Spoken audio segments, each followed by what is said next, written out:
Buenas noches, amigos, amigas. Bienvenidos, bienvenidas nuevamente a este programa de plataforma, este espacio de opinión que nos da el canal TVX. Un espacio que nos permite dialogar, que nos permite encontrarnos desde puntos de vista diferentes, desde experiencias diferentes, desde formas de ver diferentes, desde lugares diferentes.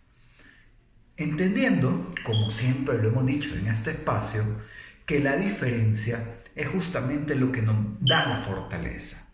Entender que somos diferentes porque somos humanos, porque somos personas, pero que esa diferencia, en lugar de hacernos enemigos, debe ser capaces de darnos los elementos para dialogar y encontrar la riqueza de la diversidad, la riqueza de construir un algo común, la riqueza en la que todos y todas podamos aportar, cada quien desde nuestro propio ladrillito, para ir construyendo esta casa común. La casa común donde soñamos con un lugar, una sociedad, un país, una comunidad, un mundo más justo, más solidario, más bonito. Este lunes 7 de marzo no puedo abordar este programa sin hacer mención a la importancia de estas fechas, ¿no? Mañana, 8 de marzo, se conmemora el Día Internacional de la Mujer Trabajadora. Ayer, domingo 6, hubo una marcha de mujeres en defensa de sus derechos, en defensa de sus reivindicaciones, en defensa básicamente de la igualdad que irnos construyendo. Debemos de ir construyendo a partir de cuestionarnos. Porque he visto muchos comentarios en redes sociales que dicen que ¿por qué se sale a marchar? ¿Por qué salen a marchar las mujeres en el marco del 8 de marzo si ya existe igualdad? Y creo que es importante tener en cuenta que sobre todo nosotros, hombres, seamos capaces de reconocer esos privilegios que una sociedad patriarcal y machista al final de cuentas nos termina dando a nosotros, ¿no? En detrimento de los derechos de ellas, ¿no? En detrimento de los derechos de las mujeres. Y aquí Rita Segato plantea algo bien importante, que más allá del cuerpo que habitamos, hay que cuestionarnos la idea misma de la masculinidad y de la feminidad. Cómo la cultura patriarcal, el sistema patriarcal, porque es un sistema más que una cultura, ya vamos a explicar por qué, ha sido capaz de dictar cuáles son los elementos que componen a la masculinidad y a la feminidad. A la masculinidad desde la fuerza, desde la imposición, desde el demostrar. Y a la feminidad desde la subordinación, desde la invisibilización. Y eso es un esquema que lo seguimos reproduciendo, que en nuestras sociedades lo seguimos reproduciendo. Porque no se trata solamente de crear un sistema o una sociedad donde las mujeres sean capaces de alcanzar puestos de poder o de tomas de decisión, sino en ir transformando además la forma en cómo se ejercita el poder, cómo se hace ejercicio del poder, cómo se toman las decisiones. Porque si se mantiene ese dictamen masculino sobre la toma de decisiones, decir, sobre la fuerza, sobre la imposición, pues entonces es ahí donde tenemos que transformar. ¿Cómo podemos ir transformando la toma de decisiones y el ejercicio del poder? Para ya no abordarlo desde esa visión socialmente construida desde el sistema patriarcal sobre la masculinidad, sobre la fuerza, sobre la imposición. ¿Y qué es eso lo que termina marcando, al final de cuentas, el proceso de toma de decisiones? Lo podemos ver, por ejemplo, en mujeres que han logrado posiciones importantes de toma de decisión, que se les valora en la medida que toman actitudes propias de lo que se consideraría socialmente masculino, ¿no? Una mujer fuerte, una mujer que no se deja, una mujer que toma sus decisiones y sabe que esas decisiones son, ¿no? Y se considera que quien dialoga, quien busca tomar acuerdos, quien intenta hacer ese ejercicio, ¿no? Un poco de menos a quien tiene esa voz fuerte. Si no, veamos, por ejemplo, la imagen que se tiene de mujeres como Margaret Thatcher, ¿no? Que es justamente ese modelo de mujer que accede a posiciones de poder, pero bajo ese esquema masculino. Pero eso nos implica que este cuestionamiento entonces nos atraviesa a hombres y a mujeres también. En posiciones diferentes, por supuesto, porque como hombres tenemos que reconocer que hay muchas de las realidades por las que atraviesan las mujeres que no somos capaces de entender, porque a nosotros nunca nos ha ocurrido.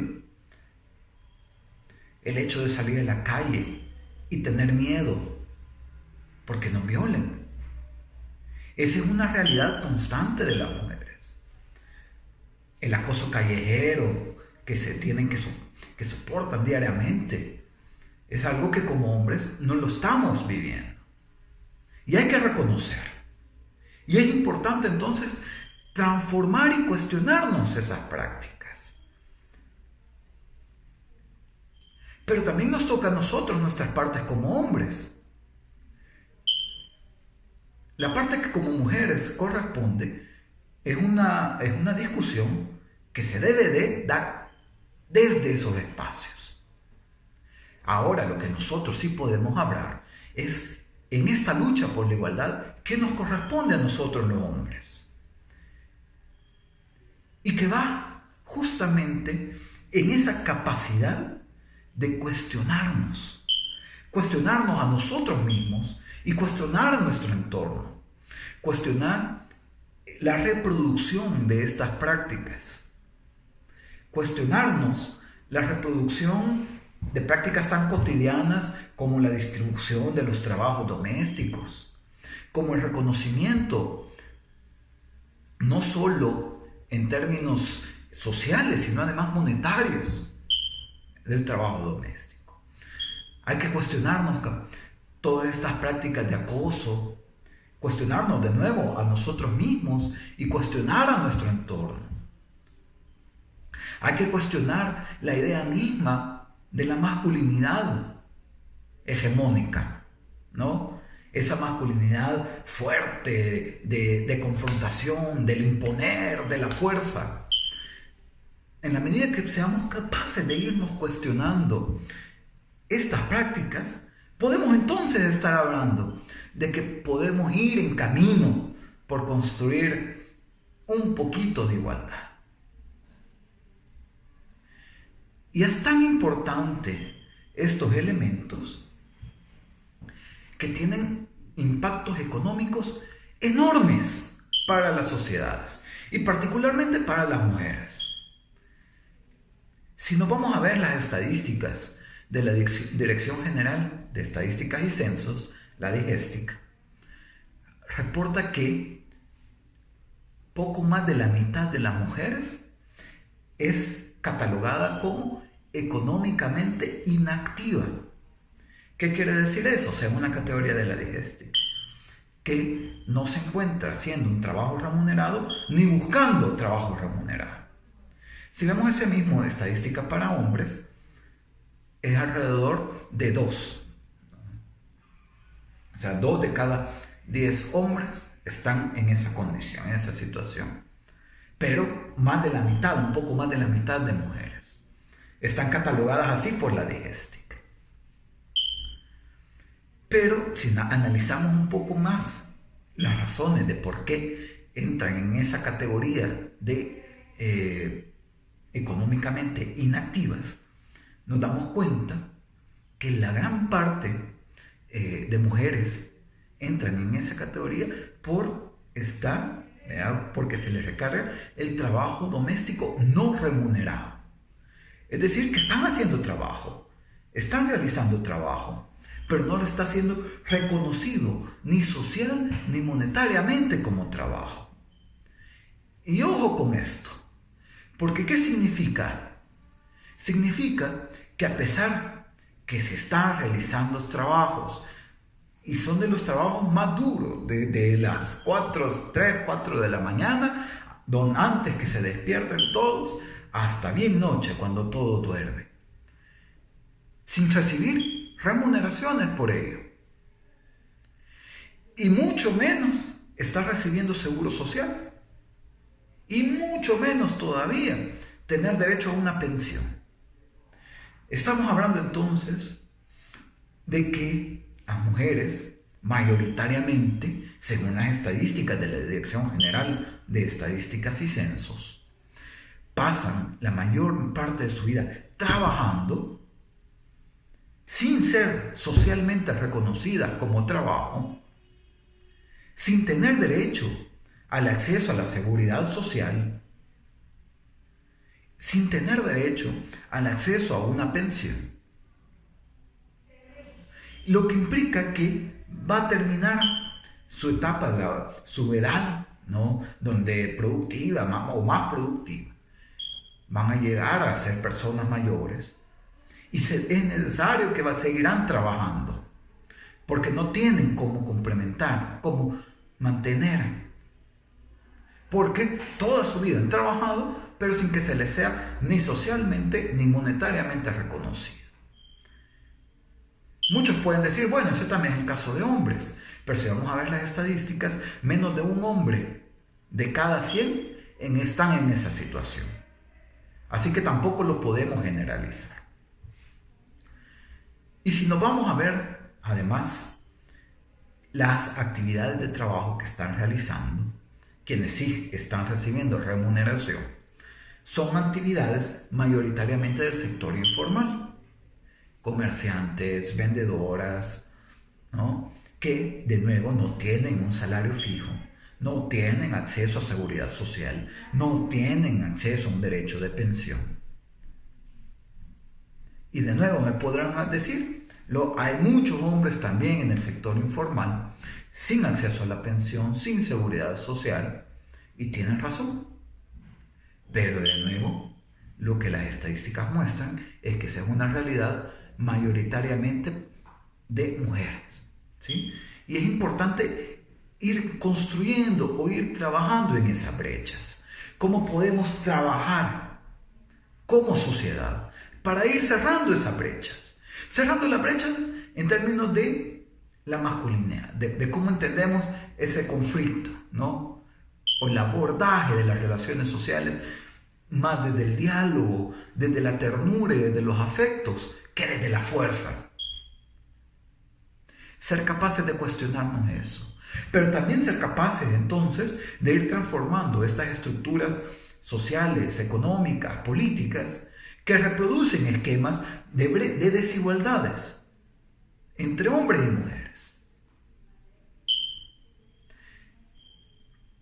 Y como ya hemos visto en programas anteriores, ante brechas de desigualdad, el Estado tiene un papel que jugar. Importantísimo. Lo habíamos hablado en términos de la distribución de los ingresos y de la riqueza. La capacidad que tiene el Estado de, a través de los impuestos, tasar con mayores impuestos a que tienen mayores ingresos para redistribuirlo hacia los sectores de menores ingresos a través de educación, de salud de calidad, ¿no?, de bienestar, de derechos sociales. Pues lo mismo pasa en esta situación entre hombres y mujeres. El Estado también es capaz de poder cerrar brechas de desigualdad o ampliar esas brechas.